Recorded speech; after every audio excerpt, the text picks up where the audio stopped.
On July 16, 1999, John F. Kennedy Jr. died with his family when their plane crashed into the Atlantic Ocean.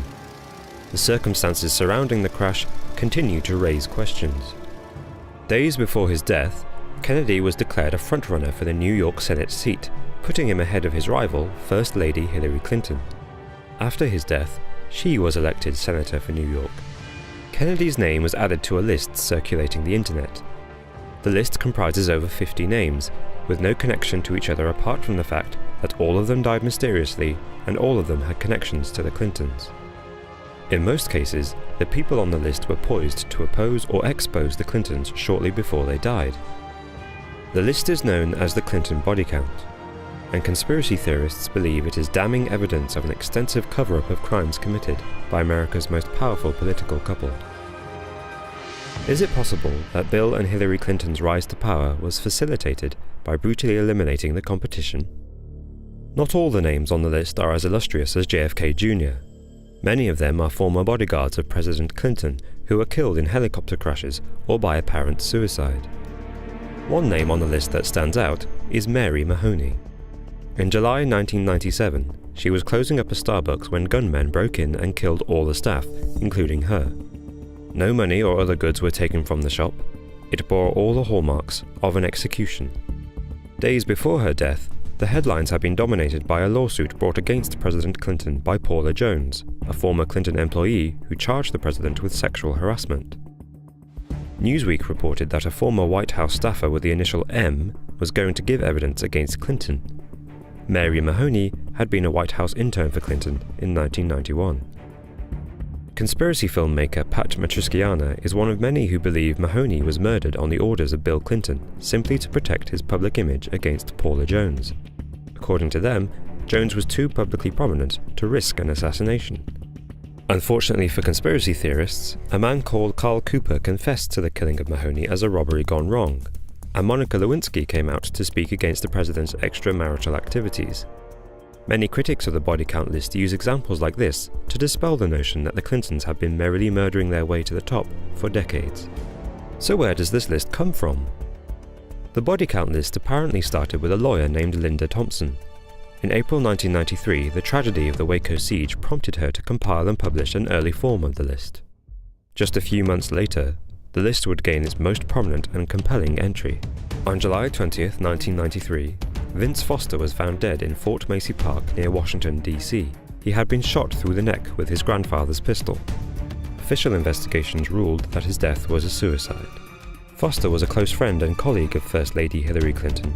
Unswervingly loyal to the president and his wife, he had supposedly helped to cover up dodgy real estate deals, unpaid taxes, and controversial staff sackings made before and during Bill Clinton's presidency. I, William Jefferson Clinton, do solemnly swear. With his help, the Clintons survived the worst scandals of Bill's first term.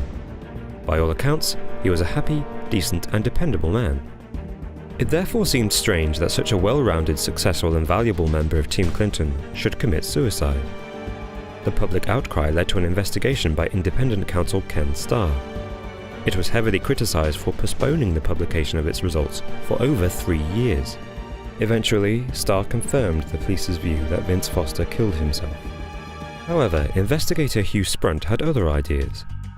Using the forensic evidence made available by police, Sprunt published his own report on Foster's death.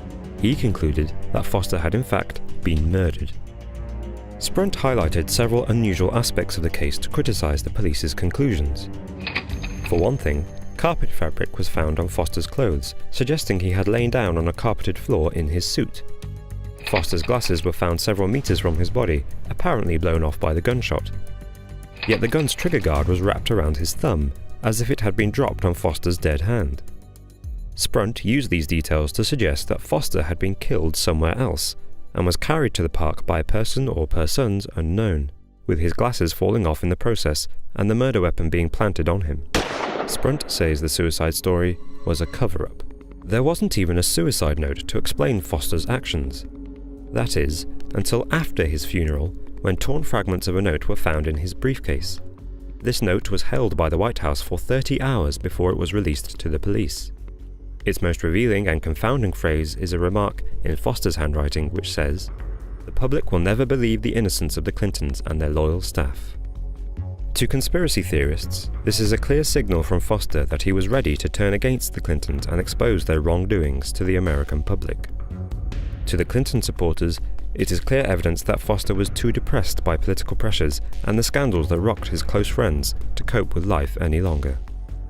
Foster's death drew a lot of attention to the body count list, and its profile was boosted by the media, who reported on the many mysterious deaths surrounding the Clintons in publications like The Washington Post and Newsweek. On April 15, 1998, the New York Times revealed that coverage of these conspiracy theories had been promoted by Richard Mellon Scaife, a billionaire who funded a secret smear campaign against Clinton called the Arkansas Project. Scaife spent upwards of $2 million on the project, which was responsible for most of the revelations of Clinton's financial and sexual indiscretions, not all of which were proven. I did not have sexual relations with that woman, Miss Lewinsky. The project also deliberately encouraged, but carefully never endorsed, the theory that Clinton had arranged for Vince Foster to be murdered as part of a grand cover-up of his misdeeds. When Clinton ended his second term as president in 2001, he left the Oval Office under a cloud of controversy, yet with the highest approval rating of any American president since the Second World War. The body count list drifted into obscurity and ceased to add new names.